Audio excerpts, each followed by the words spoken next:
नमस्कार. आपणा सर्वांचे खूप खूप मनापासून स्वागत आहे. तुम्ही एस टीने प्रवास करतात का? तुम्ही जर एस टीने प्रवास करत असाल तर हा व्हिडिओ आहे तुमच्यासाठी. तुम्ही एस टीने प्रवास करतात का?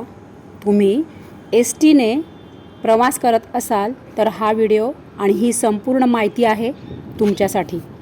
आता बघा, जे काही एस टी महामंडळामध्ये हे बदल झालेले आहेत हे आपणा सर्वांना माहीत असणे अत्यंत आवश्यक आहे. जेव्हा म्हणजे आता याआधी तुम्ही एस टीने प्रवास करत होता तेव्हा तुम्हाला आधार कार्ड दाखवले की सिनियर सिटिझन्स म्हणजे जसं की ज्येष्ठ नागरिक, दिव्यांग, महिला वर्ग आणि बघा आता जवळजवळ म्हणजे 35 प्रकारच्या वेगवेगळ्या लाभार्थींना एस टीच्या तिकिटात सवलत मिळायची. परंतु ज्येष्ठ नागरिकांना मोफत प्रवास लाभ मिळायचा. आता बघा, महिलांना हाफ तिकीट प्रवास करायला मिळायचा याआधी, बरोबर आहे की नाही? ज्येष्ठ नागरिकांना मोफत प्रवास होता, महिलांना हाफ तिकीट लागायचे. आणि त्याहूनही महत्त्वाचं म्हणजे आता जसे की बघा, या सगळ्या ज्या सवलती आहेत त्या विद्यार्थ्यांना कशा होते तर विद्यार्थ्यांना सवलतीच्या दरात पास अशा पद्धतीने या सवलती तुम्हाला आधी दिल्या जायच्या. परंतु आता अशा पद्धतीच्या योजना, परंतु या योजनेत आता योजनांचा लाभ घेणाऱ्या सर्वांनाच आता महत्त्वाचं म्हणजे NCMC हे बंधनकारक करण्यात आलेले आहे. तर आता काय आहे हे NCMC कार्ड हे तुम्हाला या व्हिडिओमध्ये आता सर्व सविस्तररित्या आपण सांगणार आहोत. तर NCMC कार्ड म्हणजे काय, हे कार्ड कुठे काढायचे, याला पैसे लागतात का, याचे म्हणजे वापरण्याची पद्धत कशी आहे, हे NCMC कार्ड हे कुणी काढले पाहिजे आणि या कार्डची सवलत ही कुणाला मिळणार आहे, या कार्डचे फायदे काय आहेत आणि हे कार्ड आपल्याला कुठून काढून मिळेल, आपण या कार्डसाठी अर्ज केल्यानंतर किंवा नोंदणी केल्यानंतर किती दिवसात आपल्याला हे NCMC कार्ड मिळेल, अशा पद्धतीची सर्व सविस्तर माहिती आपण आज या व्हिडिओमध्ये बघणार आहोत. तर बघा, सर्वात आधी आपण हे जाणून घेऊया की NCMC कार्ड म्हणजे काय. तर आता तुम्हाला पूर्वी कसं होतं की तुम्हाला मोफत प्रवास होता, कोणाला, ज्येष्ठ नागरिकांना, महिलांना हाफ तिकीट होतं आणि दिव्यांगांनासुद्धा म्हणजे ही सवलत मिळत होती. दिव्यांग आणि ज्येष्ठ नागरिकांना हे मोफत प्रवास होता आणि विद्यार्थ्यांना सवलतीच्या दरामध्ये त्यांना पास मिळायचा, बरोबर आहे की नाही, एस टीचा पास. तर आता काय आहे हे NCMC हे जे आहे हे कॉन्टॅक्ट लिस्ट स्मार्ट कार्ड आहे. NCMC कार्ड हे कॉन्टॅक्ट लिस्ट स्मार्ट कार्ड आहे आणि हे कार्ड प्रीपेड वॉलेट म्हणून तुम्हाला हे काम म्हणजे उपयोगात आणता येणार आहे. NCMC कार्ड हे प्रीपेड वॉलेट कार्ड म्हणून तुम्ही वापरू शकतात. याला NCMC प्रीपेड वॉलेट कार्ड म्हणून सुद्धा संबोधले जाते. आता विद्यार्थी, महिला, दिव्यांग, ज्येष्ठ नागरिक आणि जसे की पुरस्कार मिळालेले आणि पत्रकार यांना हे कार्ड काढता येणार आहे. तुमच्या लक्षात आले का की हे NCMC कार्ड हे कोण कोण काढू शकतं किंवा या NCMC कार्डच्या सुविधा कोणाकोणाला मिळू शकतात. तर विद्यार्थी वर्ग आहे, महिला वर्ग आहे, दिव्यांग वर्ग आहे, ज्येष्ठ नागरिक आणि ज्यांना पुरस्कार मिळालेला आहेत असे आणि पत्रकार, या सर्व प्रकारच्या व्यक्तींना NCMC कार्ड हे काढता येणार आहे आणि या कार्डवरच्या सर्व सुविधा त्यांना मिळणार आहेत. तर यांना हे कार्ड आता यावरच्या सुविधा सगळ्या मिळणार आहेत. तर याला किती पैसे पे करावे लागेल ते आता आपण बघूया. आता बघा, NCMC कार्ड जर तुम्हाला नवीन काढायचे असेल तर तुम्हाला 199 रुपये हे पे करावे लागणार आहे. NCMC कार्डसाठी तुम्हाला 199 रुपये पे करावे लागणार आहे आणि ते GST सह, म्हणजे त्यामध्ये इन्क्लुडेड आहे जनरल सेल्स टॅक्स म्हणजे GST.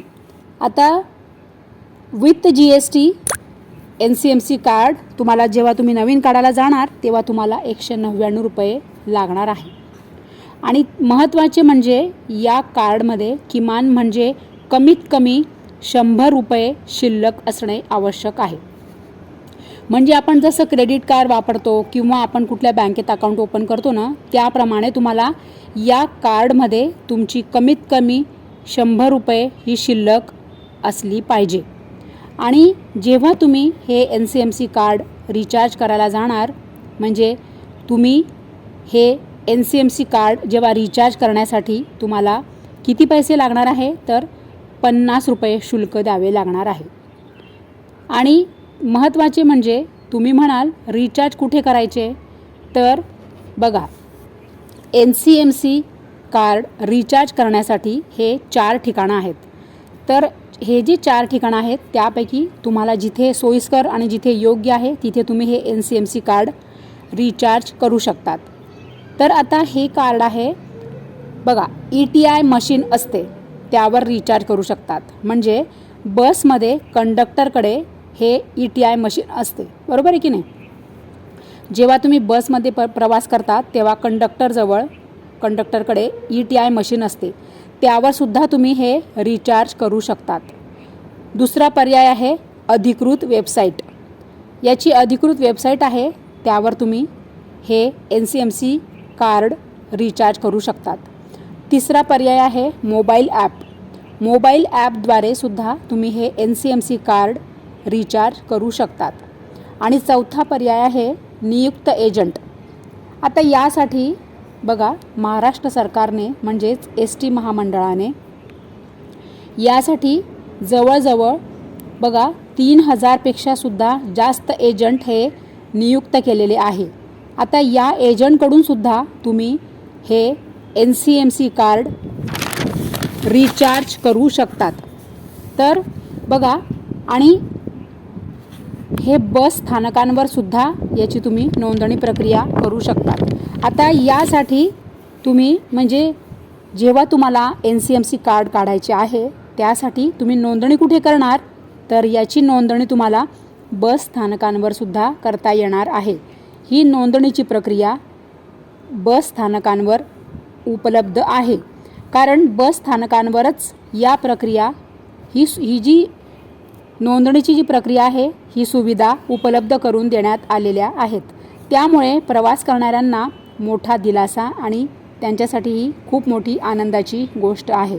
म्हणजे आता तुम्ही प्रवास करायला निघालात की तुम्ही बस स्थानकांवर सुद्धा हे करू शकतात. काय, नोंदणी. आता तुम्हाला जेव्हा नवीन कार्ड काढायचं आहे तेव्हा तुम्हाला त्याआधी नोंदणी करावी लागणार आहे. तर तुम्ही ती नोंदणी कुठे करू शकतात, बस स्थानकांवर. आणि सर्वात महत्त्वाचे म्हणजे या NCMC कार्डचा उपयोग आणि संपूर्ण, आता आपण बघूया या NCMC कार्डचा उपयोग काय आहे.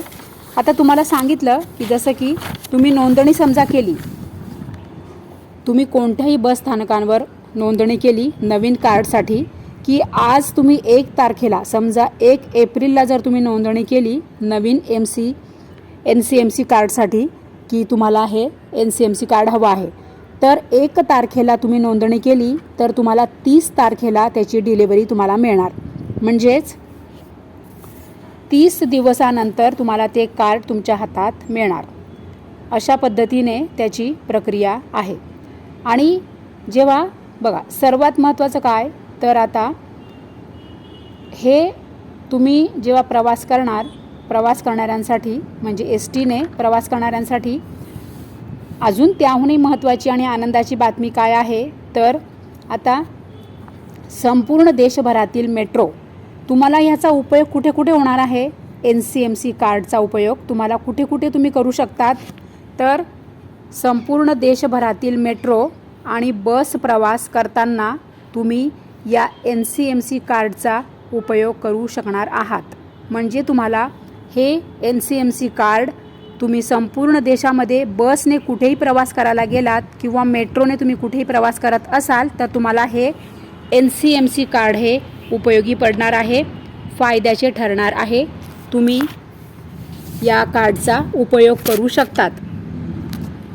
नंतर बघा, मात्र जर तुमच्याकडे NCMC कार्ड नसेल, NCMC कार्ड नसेल तर मात्र तुम्हाला पूर्ण भाडे पे करावे लागणार. म्हणजे आता तुमच्याकडे NCMC कार्ड जर तुम्ही काढलेलं नसेल तर तुम्हाला मात्र 100% भाडं लागणार आहे. बस भाडे असू दे किंवा मेट्रो भाडे असू दे, हे तुम्हाला 100% पे करावे लागणार आहे. आणि बघा, जिथे आता NCMC कार्ड काढायचे असेल तर ते कुठे काढायचे, तर जसं की मी तुम्हाला आत्ताच सांगितलं, NCMC कार्ड तुम्ही एक तर पहिलं जे आहे ते तुम्ही बस स्थानकावर काढू शकतात. NCMC कार्ड नोंदणी कुठे करणार नोंदणी, तर बस स्थानकावर तुम्ही करू शकतात. आणि त्याच स्थानकावर तुम्ही नोंदणी केली की 30 दिवसांनी तुम्हाला ते कार्ड तुमच्या हातामध्ये मिळणार आहे. म्हणजे 30 दिवसानंतर त्याची डिलिव्हरी होणार आहे कार्डची. आता बघा, त्याहूनही अजून आपण महत्त्वाचं आपण बघूया NCMC कार्डबद्दल. तर बघा, सवलत तिकीट म्हणजेच जर तुमच्याजवळ NCMC कार्ड असेल तरच तुम्हाला या तिकिटावरील सवलत तुमच्या या कार्ड वॉलेटमधूनच मिळणार आहे. आता समजा तुमच्याकडे हे कार्ड आहे NCMC कार्ड, आणि समजा त्यामध्ये जर तुमचा काय म्हणतात त्याला बॅलन्स नसेल किंवा रिचार्ज नसेल, तर तुम्ही तिथे लगेचच बसच्या कंडक्टरकडून तुम्ही ते रिचार्ज करू शकतात. जर तुमच्या याच्यात NCMC कार्ड नसेल, तुम्ही जर विसरलात किंवा ते रिचार्ज नसेल, तर मात्र तुम्हाला त्याची सवलत जी आहे ती तुम्हाला मिळणार नाही. म्हणजेच NCMC कार्डची सवलत फक्त तिकीट म्हणजे वॉलेट तुमचे जे हे आहे ना NCMC कार्ड वॉलेट, त्याच्यामधूनच ते तुम्हाला मिळणार आहे. त्याच्याशिवाय NCMC कार्डशिवाय तुम्हाला या सवलती मिळणार नाही. आता तुम्ही हे NCMC कार्ड जेव्हा तुम्ही हे काढणार आहात तेव्हा तुम्हाला हे तुम्ही कॅशनेही पैसे देऊ शकतात किंवा तुम्ही UPIसुद्धा यूज करू शकतात. म्हणजे जसे की तुम्ही NCMC कार्ड जेव्हा तुम्ही टॉपअप करणार किंवा रिचार्ज करणार त्यासाठी तुम्ही कॅश पण पे करू शकतात किंवा तुम्ही UPIने सुद्धा पेमेंट करू शकतात. आता बघूया आपण पुढचं अपडेट. तर जसे की बघा, रिचार्ज करायचे असेल, तेच मी आता तुम्हाला सांगितलं की रिचार्ज करायचे असेल किंवा टॉपअप करायचं असेल तर तुम्ही कॅश पेमेंट करू शकतात, म्हणजेच हार्ड कॅश देऊ शकतात किंवा तुम्ही टॉपअपसुद्धा करू शकतात. आता आधार कार्डने तुमचे नाव, म्हणजे आता बघा, जे तुमचं आधार कार्डवर नाव आहे तेच तुमचे नाव, आणि जे तुमचे आधार कार्डवर फोटो आहे तोच फोटो तुमचा NCMC कार्डवर येणार आहे. त्यामुळे जसे की मी या आधील व्हिडिओ जो माझा चॅनलवर आलेला आहे त्यामध्ये पण मी तुम्हाला सांगितलेलं आहे की आधार कार्ड तुमचं जे आहे ते तुम्ही अपडेट करून घ्या. जर तुमच्या आधार कार्डवर तुमचं नावाचं स्पेलिंग चुकलेलं असेल किंवा तुमचा फोटो तुमचा अपडेट नसेल किंवा तुमची जन्मतारीख चुकलेली असेल किंवा तुमचा पत्ता शिफ्ट झाला असाल, तर तुमचा जर पत्ता बदललेला असेल किंवा तुमचा मोबाईल नंबर बदललेला असेल, तर या सगळ्या गोष्टी तुम्ही अपडेट करून घ्या. कारण की तुमच्या आधार कार्डनुसारच तुमचं NCMC कार्ड हे निघणार आहे. जे तुमच्या आधार कार्डवर नाव आणि फोटो आहे तेच तुमचं NCMC कार्डवर असणार आहे. म्हणजेच आधार कार्डच्या आधारावरच तुमचं NCMC कार्ड हे निघणार आहे. तर प्रवाशांनी आरक्षण तिकीट काढताना हे कार्ड व्हॅलिडेशन करणे आवश्यक आहे. जर तुमचे कार्ड हरवले किंवा खराब झाले तर तुम्हाला त्याचे स्वशुल्क पे करावे लागणार आहे. म्हणजे तुम्हाला समजा तुमचं NCMC कार्ड खराब झालं किंवा डॅमेज झालं किंवा हरवलं किंवा ते कुठे गहाळ झालं किंवा त्याचं डॅमेज झालं, तर तुम्हाला ते NCMC कार्ड हे पुन्हा नवीन काढण्यासाठी तुम्हाला स्वतःला पुन्हा पैसे पे करावे लागणार आहे. आणि एक कार्डचं म्हणजेच काय, तर पुन्हा तुम्ही या सुविधा घेऊ शकतात, पण तुम्हाला पुन्हा ते कार्ड काढावे लागणार नव्याने. आता एक कार्ड एक प्रवास ही संकल्पना असल्याने आता तुमचा प्रवास हा अधिक सुलभरित्या आणि सुरक्षितरित्या होणार आहे. त्यामुळे ही जी योजना आहे, हे जे आपल्याला महाराष्ट्र सरकार म्हणूयात आपण, हे जी सुविधा मिळणार आहे एस टी महामंडळाकडनं, या योजनेचा लाभ घ्या सर्वांनी. आणि अत्यंत महत्त्वाचा हा व्हिडिओ आहे. हा व्हिडिओ कृपया करून प्रत्येक नागरिकाला, तुमच्या मोबाईलमध्ये जेवढे पण नंबर्स आहेत तेवढा प्रत्येकाला हा व्हिडिओ पाठवा, म्हणजे जेणेकरून त्यांनाही या सुविधाची माहिती मिळेल, ही योजनेची माहिती मिळेल. कारण की ही योजना कोणासाठी आहे तर एस टीने प्रवास करणारे, मेट्रोने प्रवास करणाऱ्यांसाठी, प्रत्येकासाठी आहे. त्यामुळे हा व्हिडिओ खूप महत्त्वाचा आहे. प्रत्येकाला हा व्हिडिओ शेअर करा की जेणेकरून त्यांनाही तुमच्यासारखा लाभ मिळेल, ही माहिती मिळेल आणि आपल्यासोबत इतरांचेही चांगले होईल, भले होईल. त्यामुळे आवडला असेल व्हिडिओ तर लाईक करा. चॅनलवर पहिल्यांदा आला असाल, आपल्या फेसबुक पेजवर पहिल्यांदा आला असाल तर असेच महत्त्वपूर्ण अपडेटचे व्हिडिओ बघण्यासाठी आपले फेसबुक पेज फॉलो करून ठेवा आणि आपले यूट्यूब चॅनल सबस्क्राईब करून ठेवा की जेणेकरून तुम्हाला यापुढील सर्व महत्त्वपूर्ण अपडेट व्हिडिओ मिळत राहतील आणि सर्वात आधी तुम्हाला नोटिफिकेशन येईल. सो काळजी घ्या. So thank you very much.